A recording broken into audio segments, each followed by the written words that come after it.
상당히 심각합니다. 그러니까 우회전 깜빡이 넣고 왼쪽으로 가는 일이 있는가 하면 또 반대로 좌측 깜빡이 넣고 직진해버리는, 시장에서는 이런 것들이 이제 불확실성으로 굉장히 혼란스러워하게 되는데, 특히 최근에 있었던 이 대출 금리를 둘러싼 부처 간의 메시지 혼선은 심각합니다. 지난달 9월 9일인가요?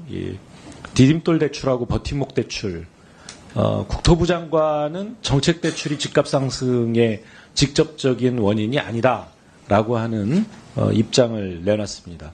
근데 불과 이 3일 전에 금융위원장은 가계대출 증가가 그러니까 가계대출 증가에 정책자금 비중이 높다라고 지적하면서 사실상 금감위와 국토부가 이견을 내놨던 것이죠. 금감위는 가계대출 규제 기조를 명확하게 밝혔지만 국토부는 정책자금 축소는 없다라고 하는 입장을 내놓은 것이나 마찬가지입니다. 또 지난 8월에는 금감원장이 은행 대출의 개입을 더 세게 해야 되겠다 이런 이야기를 했는데, 한 열흘 정도 있다가 부총리가 직접 금융기관 대출 규제는 자율이 원칙이다라면서 사실상 이제 지마를 한 적도 있어요. 그 이후에 국토부는 10월 11일입니까? 금융상황 점검회의에서 공식적으로 은행들에게 이제 구두 지시의 형태를 빌어서 디딤돌 대출 한도 축소 조치를 요청을 합니다. 이 요청을 받은 KB국민은행은 즉각 반응을 했습니다. 그래서 14일에 디딤돌 대출 한도 축소 조치를 시행을 했어요. 그런데 3일 만에 국토위 국정감사에서 KB국민은행은 이 한도 축소 조치 시행에 대해서 문제 제기가 되자 21일로 조치를 연기하겠다 이렇게 발표를 했습니다.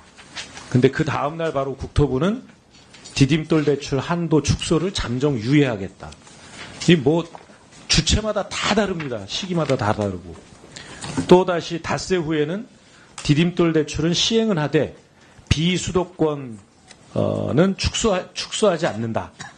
이렇게 이야기를 해서 한 열흘 동안 입장이 한 3번 바뀌는 겁니다.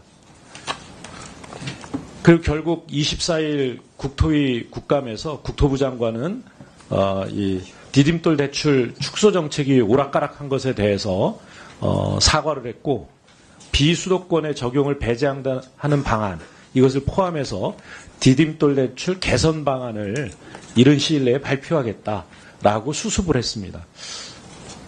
도대체 이 기간에 은행권은 물론이고 이 디딤돌 대출을 원하고 있던 소비자들은 정말 어떻게 해야 되는지 한 달에 걸쳐서 출렁출렁하고 다닌 겁니다. 이 사람들이 거의 대부분이 서민이죠. 이렇게 시장을 불안하게 하고 오락가락 어느 장단에 춤을 추어야 할지 모를 정도로 이렇게 하는 동안 사실상 그 고통은 모두 우리 국민의 몫인데요. 왜 이런 일이 벌어지는 겁니까? 이것도 경제정책 분야에서 수장으로서의 말씀이 좀 있으셔야 될 것 같은데요.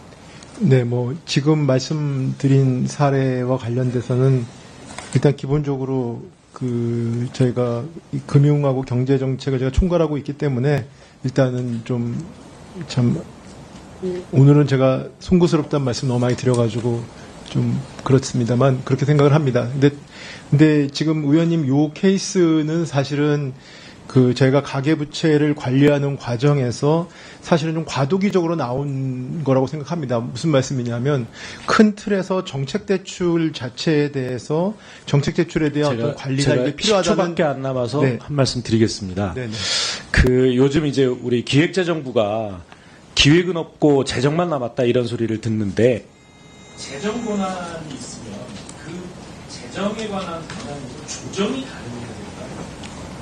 적어도 권한을 가지고 있기 때문에 조정권이 발생합니다. 예산에 대한 권한 때문에. 근데 지금 이 조정권을 제대로 행사를 못하십니다. 기획뿐만 아니라. 이 건에 대해서는 저희가 뭐 지난번에 새마을 금고 상황이라든지 그 다음에 정책 대출과 관련된 부분들, 그러니까 적어도 원래 금융위 금감원 기재부와 관련된 협의는 전통적으로 해왔습니다. 그런데 이렇게 국토부라든지 행안부가 관련된 그런 금융과 관련된 부분은 이렇게 조율을 한 적이 없었습니다. 지금까지. 근데 우리 정부 들어서 이 부분까지 같이 조율을 하다 보니까 큰 틀에서는 원칙을 저희가 컨센서스를 갖고 있지만 이걸 실제로 집행하는 데서 약간 매끄럽지 못한 부분은 분명히 있었던 것 같습니다. 그렇지만 앞으로는 뭐 이런 일이 다시 발생하지 않도록 유념하겠습니다. 네.